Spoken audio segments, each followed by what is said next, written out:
தங்கம் வந்து மேலே போயிட்டே இருக்குது. அதுக்கு என்ன காரணம்னு ஃபஸ்ட்டு அதை புரிஞ்சுக்கிட்டிங்கன்னா அது போகுமா போகாதாதுங்கிறத ஈஸியாக டிசைட் பண்ணிடலாம். யூட்டிலைசேஷனுக்காக தான் தங்கம் வாங்கிட்டு இருந்தோம். இப்போ யார் வாங்குறாங்க அப்படின்னா எக்கனாமிஸ், கவர்மெண்ட்ஸே தங்கத்தை வாங்குறாங்க. எந்த கவர்மெண்ட் தங்கம் வாங்குறாங்கன்னா இந்த ட்ரேட் வார் எப்போ கொஞ்சம் ஸ்லோ டவுன் ஆகுதோ தங்கம் டிமாண்ட் கண்டிப்பாக கம்மியாகும், விலை இறங்குறதுக்குமே சான்ஸ் இருக்குது. கோல்டு இன்வெஸ்ட்மெண்ட் அப்படின்னாக்கா எலக்ட்ரானிக் கோல்டு இன்வெஸ்ட்மெண்ட்ஸ் இருக்குது. எலக்ட்ரானிக் கோல்டு சேஃபா சார்? கண்டிப்பாக சேஃப், 100% சேஃப் தான் அது. அதில் நிறைய அட்வான்டேஜஸுமே இருக்குது. இன்றைக்கி பார்த்தீங்கன்னாக்கா ஆவரேஜாக ஒரு அர்பன் சிட்டியில் இருக்கக்கூடியவங்க ஒரு 40,000 ரூபா சம்பாரிச்சிடுறாங்க. சரி, 40,000 ரூபா சம்பாதிக்கிறீங்கன்னா எப்படியும் நீங்கள் ஒரு 20% நீங்கள் இன்வெஸ்ட்மெண்ட்டுக்குன்னு எடுத்து வைக்கலாம். இந்த ஒரு இதில் நீங்கள் இன்வெஸ்ட் பண்ணால் லைஃப் லாங் பயப்பட தேவையில்ல, ரிஸ்கே இருக்காது அப்படின்னா எதில் இன்வெஸ்ட் பண்ணலாம் சார்? டெக்னிக்கலாக நீங்கள் ஃபிக்ஸட் டெபாசிட்டில் இன்வெஸ்ட் பண்ணாலுமே பார்த்தீங்கன்னா கவர்மெண்ட் கொடுக்கக்கூடிய ஒரு கேரண்டின்னு சொல்லக்கூடியது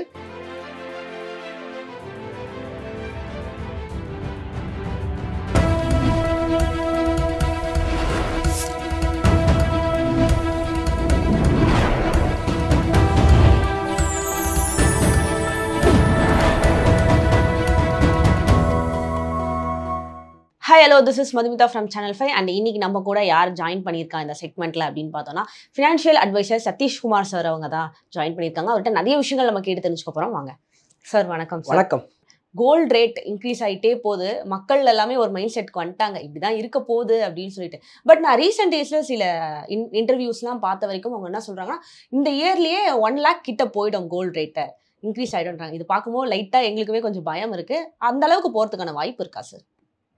தங்கம் வந்து மேலே போயிட்டே இருக்குது. அதுக்கு என்ன காரணம்னு ஃபஸ்ட்டு அதை புரிஞ்சுக்கிட்டிங்கன்னா அது போகுமா போகாதாதுங்கிறத ஈஸியாக டிசைட் பண்ணிடலாம். தங்கம் முன்னாடி யாரெல்லாம் வாங்கிட்டு இருந்தாங்கன்னாக்கா ஹவுஸ் ஹோல்டு ஆர்னமெண்ட்ஸ், யூட்டிலைசேஷனுக்காக தான் தங்கம் வாங்கிட்டு இருந்தோம். இப்போ யார் வாங்குறாங்க அப்படின்னா எக்கனாமிஸ், கவர்மெண்ட்ஸே தங்கத்தை வாங்குறாங்க. ஓகே. எந்த கவர்மெண்ட் தங்கம் வாங்குறாங்கன்னா கனடா வாங்குறாங்க, சைனா, சிங்கப்பூர், இந்தியா, டர்க்கி, இது மாதிரியான கண்ட்ரிஸ் எல்லாம் வாங்குறாங்க. எதுக்கு வாங்குறாங்க அப்படின்னாக்கா இது பேர் தான் டேரிஃப் வார் அப்படின்னு சொல்லுவாங்க. ஸோ இந்த ட்ரேட் வார் வரும்போது பார்த்தீங்கன்னாக்கா டாலர் இது வரைக்கும் ரொம்ப சேஃபான ஒரு கரன்சியாக நம்ம பார்த்துட்டு இருந்தோம். எந்த இன்டர்நேஷ்னல் பரிமாற்றமும் டாலரை பேஸ் பண்ணி தான் நடக்கும். ஆனால் இப்போ என்ன பண்ணிட்டு இருக்காங்கன்னா அந்த ஒரு டாலரை கொஞ்சம் டிக்ரீஸ் பண்ணணும் டாமினேஷன்ன்றதுக்காக தங்கத்தை என்ன பண்ணுறாங்க, நிறைய எக்கனாமிஸ் இன்க்ரீஸ் பண்ணிட்டு இருக்காங்க. அந்த ரீசன்னால தான் தங்கம் மேலே போகுது. இந்த ட்ரேட் வார் எப்போ கொஞ்சம் ஸ்லோ டவுன் ஆகுதோ தங்கம் டிமாண்ட் கண்டிப்பாக கம்மியாகும், விலை இறங்குறதுக்குமே சான்ஸ் இருக்குது.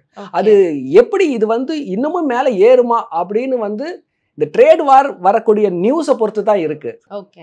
இந்த கோல்டு ரேட் இன்க்ரீஸ் ஆகிட்டே போகுது. இப்போ கோல்டில் இன்வெஸ்ட் பண்ணணும் அப்படின்னு நினைக்கிறவங்களுக்கு பெஸ்ட் சாய்ஸை இதில் பண்ணலாம் அப்படின்னா இதில் சார்? ஃபிசிக்கல் கோல்டை தவிர மற்றதில் பண்ணலாம்னா இதில் பண்ணலாம் sir? First option physical gold தான். அதில் நிறைய வேஸ்டேஜஸ் இருக்கும், ஜிஎஸ்டியும் இருக்கும். பட் ஒரு 200 கிராம் 250 கிராம்ஸ் அந்த ஒரு பேசிக்காக நீங்கள் வச்சிருக்கிற வரைக்கும் ஃபிசிக்கல் கோல்டு பாருங்க நீங்கள். அதுக்கப்புறம் கோல்டு இன்வெஸ்ட்மெண்ட் அப்படின்னாக்கா எலக்ட்ரானிக் கோல்டு இன்வெஸ்ட்மெண்ட்ஸ் இருக்கு. ஓகே. 3 விதமான ஆப்ஷன் இருக்கு. எலக்ட்ரானிக் கோல்டு சேஃபா சார்? கண்டிப்பாக சேஃப், 100% சேஃப் தான் அது. அதில் நிறைய அட்வான்டேஜஸுமே இருக்கு. ஓகே. என்னென்ன அட்வான்டேஜஸ் இருக்கு? மொதல் அட்வான்டேஜ் பார்த்தீங்கன்னா நீங்கள் டாக்ஸேஷனை கட் பண்ணலாம். ஓகே.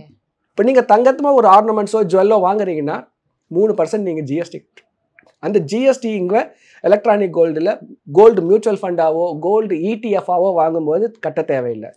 ரெண்டாவது வேஸ்டேஜ் பெரிய, நீங்கள் காயினாக வாங்கினாலும் 1% வேஸ்டேஜ் இருக்குது. ஆர்னமெண்ட்ஸாக வாங்கினா குறைஞ்சபட்சம் 10% இருக்குது. அதுலேயும் ஆன்டிக்காக வாங்கினாக்கா 20% இருக்குது. கொஞ்சம் யோசிச்சு பாருங்கள், 1 லட்ச ரூபாய்க்கு ஒரு பொருள் வாங்குறீங்க, ஆனால் கையில் நீங்கள் வாங்கும்போது உங்ககிட்ட 10% வேஸ்டேஜ், 3% டேக்ஸ் போக 87,000 தான் நிற்குது. அப்படின்னா அந்த அளவுக்கு ஒரு பெரிய ஒரு டேமேஜ் இருக்கு நீங்க பிசிக்கல் கோல்டு வாங்கும்போது. அண்ட் மிடில் கிளாஸ் மக்கள் இது மைண்ட் செட் எப்படி இருக்கும்னா, ஒரு 20,000 தான் சம்பாதிப்பாங்க. பட் அவங்க கொஞ்சம் செட்டில் ஆயிடணும், நம்ம லைஃப் மாறாதா, நம்ம பணக்காரனா ஆக மாட்டோமா? பணக்காரனா ஆனவங்களுக்கு அது தேவைப்படாது. செட்டில் ஆகணும்னு நினைக்கிறாங்க இந்த மிடில் கிளாஸ் நடுவில் இருக்கவங்களுக்கு, நம்ம எப்படியாவது செட்டில் ஆயிடணும், நம்ம லைஃப் மாறணும்னு சொல்லிட்டு நினைக்கிறவங்களுக்கு எப்படி சார் இன்வெஸ்ட் பண்ணலாம்? எதில் இன்வெஸ்ட் பண்ணலாம்? அந்த 20,000ல எப்படி அவங்க லைஃபை பில்ட் பண்ணலாம் சார்? இன்னைக்கு பார்த்தீங்கன்னாக்கா ஆவரேஜாக ஒரு அர்பன் சிட்டியில் இருக்கக்கூடியவங்க ஒரு 40,000 ரூபா சம்பாரிச்சிடுறாங்க. சரி, 40,000 ரூபா சம்பாதிக்கிறீங்கன்னா எப்படியும் நீங்கள் ஒரு 20% நீங்கள் இன்வெஸ்ட்மெண்ட்டுக்குன்னு எடுத்து வைக்கலாம். ஸோ ஒரு 8,000 ரூபாய் கண்டிப்பாக சேர்க்க முடியும். அந்த 8,000 ரூபாவை என்ன பண்ணிடுங்க, 2ஆக டிவைட் பண்ணிடுங்க. ஒன்று ஷார்ட் டேர்ம், இன்னொன்று லாங் டேர்ம் அப்படின்னு. ஸோ ஷார்ட் டேர்ம் என்ன அப்படின்னாக்கா, நீங்கள் விருப்பப்படுற ஒரு என்டர்டெயின்மெண்ட், ஒரு வெக்கேஷனாக இருக்கலாம், இல்லை வேற ஏதாவது ஒரு புதுசாக கேட்ஜெட்ஸ் வாங்க போகிறதா இருக்கலாம், அதுக்கெல்லாம் நீங்கள் ஒரு 10% வச்சுக்கோங்க. மிச்சம் 10% லாங் டேர்ம் அப்படின்றதுக்கு வந்து ஒதுக்கிடுங்க.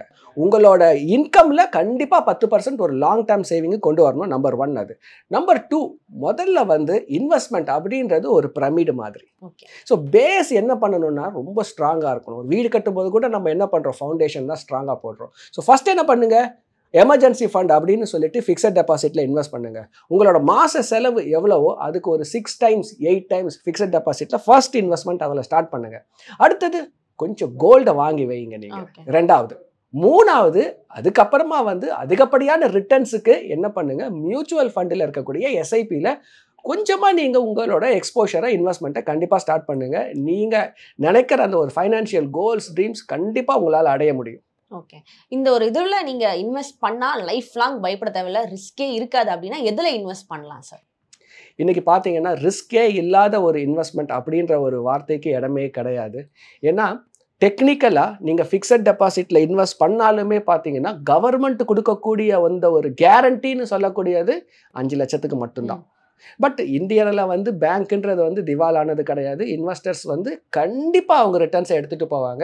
ஆனால் ரிஸ்கே இல்லாத ஒரு ரிட்டர்ன்ஸ் அப்படி வேணும்னாக்கா உங்களுக்கு சேஃபில் வந்து ரொம்ப கம்மியான ரிட்டர்ன்ஸ் தான் இருக்கும். இன்வெஸ்ட்மெண்ட்டில் நீங்கள் முதல்ல புரிஞ்சிக்க வேண்டியது என்ன அப்படின்னாக்கா, உங்களுக்கு இன்ஃப்ளேஷனை தாண்டினதை விட 2 டைம் உங்களுக்கு ரிட்டர்ன்ஸ் வரணும். இன்ஃப்ளேஷன் இன்னைக்கு ஒரு 6% வச்சுங்க. நீங்கள் இன்வெஸ்ட் பண்ணுற ப்ராடக்ட் 12% வந்ததுன்னா அது ஒரு நல்ல இன்வெஸ்ட்மெண்ட். சரி, 12% எது கொடுக்குது? ஃபிக்ஸட் டெபாசிட் பாருங்க 6லேருந்து 7%. கோல்டு பாருங்க, லாங் டேர்ம் ஆவரேஜ் ரிட்டர்ன் பார்த்தீங்கன்னா 9 இல்லை 10%, அதுவும் இன்ஃப்ளேஷனை தாண்டல. அப்போ அடுத்தது என்னன்னு பார்த்தீங்கன்னாக்கா மியூச்சுவல் ஃபண்ட்ஸ்.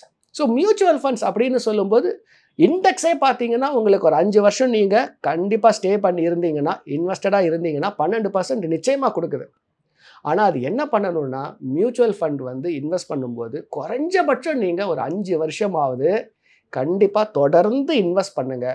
12% உறுதியாக கிடைக்கும். அதே நேரத்தில் வந்து உங்களுக்கு அந்த ரிஸ்க், நீங்கள் கேட்ட ரிஸ்க்குமே ரொம்ப கம்மி, ரொம்ப மைன்யூட்டாக இருக்கும். ஓகே.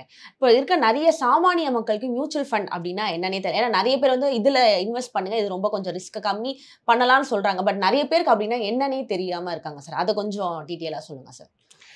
நம்ம நாட்டில் பார்த்தீங்கன்னா இந்த ஸ்டாக் மார்க்கெட் அதுக்கு வந்து பெரிய ஹிஸ்ட்ரின்னு சொல்ல முடியாது. ஏன்னா பாம்பே ஸ்டாக் எக்ஸ்சேஞ்ச் ஸ்டார்ட் பண்ணது 1979. இன்னைய வரைக்கும் பார்த்தீங்கன்னா ஒரு 46 வருஷம் ஆகுது அது.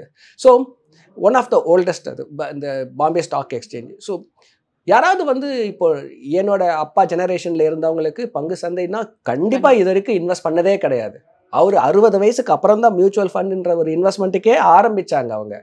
பட் இப்போ இருக்கிற யங்ஸ்டர்ஸ்க்கு எல்லாருமே வந்து இப்போ அந்த எஸ்ஐபி மியூச்சுவல் ஃபண்டில் இன்வெஸ்ட் பண்ணிருக்காங்க. பட் என்ன அப்படின்னாக்கா, ஃபர்ஸ்ட் ஸ்டாக் மார்க்கெட்டை வந்து ஒரு சாதாரணமான ஒரு ரீட்டைல் இன்வெஸ்டரோ மிடில் கிளாஸ் மக்களோ வந்து அனலைஸ் பண்ணி பங்குகளை வாங்க முடியாது, வாங்கவும் தெரியாது. ஸோ அப்போ எப்படி அதை வாங்குறது? ரொம்ப சிம்பிள். இப்போ நீங்கள் வந்து சென்னையிலேருந்து சிங்கப்பூர் போகணும்னு நினைக்கிறீங்க. என்ன பண்ணணும்? நீங்கள் கரெக்டான ஒரு சென்னை டு சிங்கப்பூர் ஏர்லைனில் டிக்கெட்டை வாங்கி உட்கார வேண்டியது தான். இப்போ உங்களுக்கு ஏரோப்ளைன் ஓட்ட தெரியுமா? கண்டிப்பாக தெரியாது. அது ஒரு காம்ப்ளெக்ஸான ஒரு விஷயம். அதுக்கான ஒரு ப்ரொஃபஷனல் பைலட்டுன்னு ஒருத்தர் இருக்கார். ஆனால் அவர் என்ன பண்ணுவார், டெய்லி அவர் ஜாபே வந்து சென்னை டு சிங்கப்பூர் போயிட்டு வர்றது தான். ஸோ உங்களை சேஃபாக கம்ஃபர்டபுளாக சென்னை டு சிங்கப்பூரில் எடுத்துகிட்டு போய் விட்டுருவார், கரெக்டாக டிக்கெட் மட்டும் வாங்கினா. அதே தான் மியூச்சுவல் ஃபண்ட்ஸ். உங்களுக்கு ஸ்டாக் மார்க்கெட்டில் பங்குகளை வாங்க தெரியுமா? தெரியாது. ஆனால் நீங்கள் மியூச்சுவல் ஃபண்டில் வாங்கினீங்கன்னா ஃபண்டு மேனேஜர்னு ஒருத்தர் இருக்கார், பைலட் மாதிரி. அவருக்கு எந்த பங்குகளை கரெக்டாக வாங்கணும், எந்த பங்குகளை எப்போ விற்கணும், ஒரு கம்பெனியை எப்படி அனலைஸ் பண்ணணும், இதுதான் அவரோட வேலை. அவரோட எக்ஸ்பர்ட் அவர். ஸோ மியூச்சுவல் ஃபண்டை மட்டும் கரெக்டாக சூஸ் பண்ணி நீங்கள் இன்வெஸ்ட்மெண்ட்டை பண்ணிட்டீங்கன்னா அது போதும். நீங்கள் சேஃபாக என்ன பண்ணுவீங்க, சிங்கப்பூர் போயிடுவீங்க. சேஃபாக உங்களோட ஃபைனான்ஷியல் கோல், ட்ரீமை, டெஸ்டினேஷனை கண்டிப்பாக அடையலாம். ஓகே. இப்போ சீக்கிரமாக நான் பணக்காரனா ஆகணும் அப்படின்னு சொல்லிட்டு நிறைய பேர் இந்த ட்ரேடிங்கில் இன்வெஸ்ட் பண்ணுறாங்க சார். ஸோ வருங்காலங்களில் ட்ரேடிங் எப்படி போகும் சார்? நல்லபடியாக போகுமா, இல்லை அதில் ஏதாவது சரிவு ஏற்படுமா சார்? ட்ரேடிங் அப்படின்றது ஒரு ப்ரொஃபஷன். இப்போது இன்ஜினியரிங், ஒரு இன்ஜினியர் படிக்கணும்னா ஃபர்ஸ்ட் என்ன பண்ணணும்? 12வது வரைக்கும் பாஸ் பண்ணணும். அதுக்கப்புறம் ஸ்பெஷலைஸ்டாக ஒரு 4 வருஷம் படிக்கணும். அப்போ தானே ஒரு இன்ஜினியரு. ஸோ அவரோட இன்வெஸ்ட்மெண்ட் பார்த்தீங்கன்னாக்கா 16 வருஷம் படிச்சிருக்கார் அவர். அதே மாதிரி தான் டாக்டர். 12 + ஒரு 5. அதுக்கப்புறம் அவர் என்ன பண்ணுறாரு, மேலும் மேலும் MS empty something like that. ஆனால் ட்ரேட் பண்ணணும்னு நினைக்கிறவங்க, இதுவுமே ஒரு ப்ரொஃபஷன். எவ்வளோ நாள் எவ்வளோ நேரம் அந்த ப்ரொஃபஷனில் நீங்கள் டைமை ஸ்பெண்ட் பண்ணியிருக்கீங்க. ஓகே. எல்லாருமே ஒரு 3 மாசம் ஏதோ ஒரு கோர்ஸை படிச்சுட்டு ஏதோ ஒரு வீடியோவை பார்த்துட்டு நானும் இதில் பணம் நிறைய சம்பாதிக்கணும். பேர் யூடியூப்ல பார்த்துட்டு ட்ரெயின் ஆகிட்டு அதுல பண்றவங்க தான் நிறைய பேர் இருக்காங்க. செபி என்ன சொல்றாங்க, செபின்றவங்க ரெகுலேட்டர், இந்த பங்கு சந்தையோட ரெகுலேட்டர். அவங்க 94% 94% ஆஃப் த ட்ரேடர்ஸ் லாசஸை தான் பார்க்குறாங்க. ஸோ நீங்கள் ட்ரேட் அப்படின்ற ஒரு ப்ரொஃபஷனில் பணம் சம்பாதிக்கணும்னா அதை நீங்கள் முறையாக கற்றுக்கணும். அட்லீஸ்ட் 2 வருஷம் எல்லா வேலையும் விட்டு ட்ரேடிங்னா என்ன, அதோட டெக்னிக்கல் சார்ட் என்ன பண்ணாக்கா அதில் பணம் சம்பாதிக்க முடியும் அப்படின்னு கரெக்டாக நீங்கள் கற்றுக்கிட்டு அதுக்கப்புறம் ட்ரேடிங் உள்ள வாங்க. நீங்களும் பணம் சம்பாதிக்கலாம். இல்லைன்னா 94% ஆஃப் ட்ரேடர்ஸ் என்ன பண்ணுறாங்க, காசை லூஸ் பண்ணுறாங்கல்ல, நீங்களும் 100% லூஸ் பண்ணிடுவீங்க. ஓகே. நம்ம மிடில் கிளாஸ் மக்கள் பற்றி பேசிட்டு இருந்தோம். அவங்க அதிகமாக இஎம்ஐ வாங்குறாங்க சார். அந்த இஎம்ஐலேருந்து எப்படி தப்பிக்கலாம் சார்? இஎம்ஐ அப்படின்னாலே குட் டெட் பேட் டெட் அப்படின்னு 2ஆக பிரிச்சிடுங்க நீங்கள். சரி, எதெல்லாம் குட் டெட்ஸ்? நீங்கள் எஜுகேஷனுக்காக லோன் வாங்குறீங்க, குட் டெட். ஹவுசிங்காக லோன் வாங்குறீங்க, கொஞ்சம் debatable, but still it is a good debt, ஏதோ ஒரு அசட். ஒரு பிஸ்னஸ்க்காக லோன் வாங்குறீங்க, சரி அந்த பிஸ்னஸ் என்ன ஆகும், மல்டிப்ளை ஆக போகிறோம், ப்ராஃபிட் கொடுக்க போகுது, குட் டெட். ஸோ அதை தாண்டி நீங்கள் ஏதாவது ஒரு லோனை வாங்கியிருக்கீங்க, காருக்கு வாங்குறீங்க, வெக்கேஷனுக்கு வாங்குறீங்க, ஃபோனுக்கு வாங்குறீங்க, பர்சனல் லோன் வேறு ஏதோ ஒரு எக்ஸ்பென்ஸுக்கு வாங்குறீங்க, எல்லாமே பேட் டெட்ஸ். எதனாலன்னாக்கா அந்த இடத்துல உங்கள் பணம் மல்டிப்ளை ஆகிறதுல செலவு மட்டும் ஆகுது. அண்டு நீங்கள் வாங்கக்கூடிய கடன் அதிகப்படியான இன்ட்ரெஸ்ட்டை கொடுத்து வாங்குறீங்க, அதுவுமே உங்களுக்கு ஒரு சுமை. ஓகே. எப்படி இதை சீக்கிரமா செலுத்தணும்னா என்ன பண்ணலாம் சார்? ஏன்னா நிறைய பேர் ஓவர் டியூலாம் ஆகுறது. ஸோ சீக்கிரமா செலுத்தணும்னா என்ன பண்ணலாம் சார்? முதல்ல ஒரு கோல் அப்படின்றத ஃபர்ஸ்ட் உங்க வாழ்க்கையில தீர்மானிங்க. ஹார்வர்டில் ஒரு ஸ்டாட்டிஸ்டிக்ஸ் எடுக்கிறாங்க. ஹார்வர்ட் அப்படின்றது ஒரு மிகப்பெரிய ஒரு ப்ரெஸ்டீஜ் யூனிவர்சிட்டி. அதில் படிக்கக்கூடிய மக்கள், ஸ்டூடெண்ட்ஸ் எல்லாருமே பார்த்தீங்கன்னாக்கா ரொம்ப எக்ஸலண்ட்டான கரியர் வச்சுட்டு இருக்காங்க. அந்த ஒரு யூனிவர்சிட்டி ஸ்டூடெண்ட்ஸ்லேயே பார்த்தீங்கன்னா 75% ஆஃப் பீப்புளுக்கு ஒரு ரிட்டன் கோல்ஸ் இல்லை. ஓகே. ஸோ ஃபஸ்ட்டு உங்களுக்கு ஒரு கோல்னு இருந்ததுனாக்கா அந்த கோலுக்கு சேர்க்கணும் அப்படின்ற ஒரு மனசுல என்ன இருக்குன்னா ஒரு தீர்மானம் இருக்கும், ஒரு கமிட்மெண்ட் இருக்கும். ஃபர்ஸ்ட் ஒரு கோலை செட் பண்ணுங்க. கோலை செட் பண்ணிட்ட பிறகு பார்த்தீங்கன்னாக்கா அன்னெசரி ஸ்பெண்டிங் என்ன ஆகும்னாக்கா உங்களுக்கு கொஞ்சமாக கம்மி ஆகிடும். இப்போ நீங்கள் ஒரு ஒர்க் பண்ணிட்டு இருக்கீங்க, ஒரு 6:30 7 o'clock மேலே ஒர்க் முடிஞ்சிட்டா நம்ம எல்லாருமே ஃப்ரெண்ட்ஸாக சேர்ந்து என்ன பண்ணுவோம், ஒரு டீ ஷாப்புக்கு போயிட்டு உட்காந்துட்டு ஒரு 8:30 வரைக்கும் நம்ம ஃப்ரெண்ட்ஸ் கூட அன்னைக்கு ஒரு டீ ஷாப்பில் நடக்கக்கூடிய செலவு மட்டுமே ஒருத்தருக்கு குறைஞ்சபட்சம் ஒரு 100 to 150 ரூபா ஆகும். அது மாதிரியான செலவுகளை நீங்க என்ன பண்ணலாம், கொஞ்சமா கம்மி பண்ணலாம். Okay sir. இப்போ நம்ம திரும்பி லாஸ்ட் கொஸ்டினா கோல்டுக்கே வருவோம். இப்போ கோல்டு ரேட் இன்க்ரீஸ் ஆகாததுனால எல்லாருமே சில்வர்ல இன்வெஸ்ட் பண்ணலாம் அப்படின்னு சொல்லி ஒரு பக்கம் இறங்கிட்டாங்க. அது எப்படி சார், சில்வர்ல இன்வெஸ்ட் பண்ணா அது ஒரு சேவிங்கா வருமா? ஏன்னா சில்வரோட ரேட்டுமே ரொம்ப கம்மி தான். ஸோ அதுல இன்வெஸ்ட் பண்ணா அது ஒரு இதுவா வருமா சார், சேவிங்கா? முதல்ல சில்வர் அப்படின்ற ஒரு மெட்டலுமே ஒரு ப்ரீஷியஸ் மெட்டல் தான். ஓகே. கோல்டு எப்படி ப்ரீஷியஸ் மெட்டலோ அதே மாதிரி சில்வரும் ஒரு ப்ரீஷியஸ் மெட்டல். ஸோ கோல்டை தாண்டின ஒரு அட்வான்டேஜ் சில்வரில் இருக்குதா அப்படின்னு பார்த்தாக்கா, கோல்டு எஸ் அது நிறைய பேர் வாங்குறாங்க, அது அப்ரிசியேஷன் நடக்குது. சில்வரில் இண்டஸ்ட்ரியல் யூட்டிலைசேஷன் அப்படியும் இருக்கு. இன்னைக்கு இருக்கக்கூடிய லேப்டாப்ஸாக இருக்கலாம், மொபைலாக இருக்கலாம், 5G டெக்னாலஜியாக இருக்கலாம். அண்ட் சில்வர் பார்த்தீங்கன்னா is a good conductor of electricity. நிறைய இண்டஸ்ட்ரியல் அப்ளிகேஷன் இருக்குது. ஸோ 2 விதமான டிமாண்ட் இருக்குது. நீங்கள் சில்வர் வாங்கும்போது ப்ரீஷியஸ் மெட்டலாகவும் அது உங்களுக்கு அப்ரிசியேஷனை கொடுக்கும். ரெண்டாவது பார்த்தீங்கன்னா இண்டஸ்ட்ரியல் அப்ரிசியேஷனும் இருக்கும். ஸோ நீங்கள் கோல்டுக்கு அது ஒரு ஆல்டர்னேட்டிவான்னு பார்த்தீங்கன்னா ஆல்டர்னேட்டிவ் கிடையாது. ஸோ நீங்கள் கோல்டு அக்யூமுலேட் பண்ணுங்கள், ப்ளஸ் என்ன பண்ணுங்கள், ஒரு 5% கோல்டில் சில்வர்லையும் நீங்கள் இன்வெஸ்ட் பண்ணலாம். ரொம்ப நன்றி சார். Thank you so much.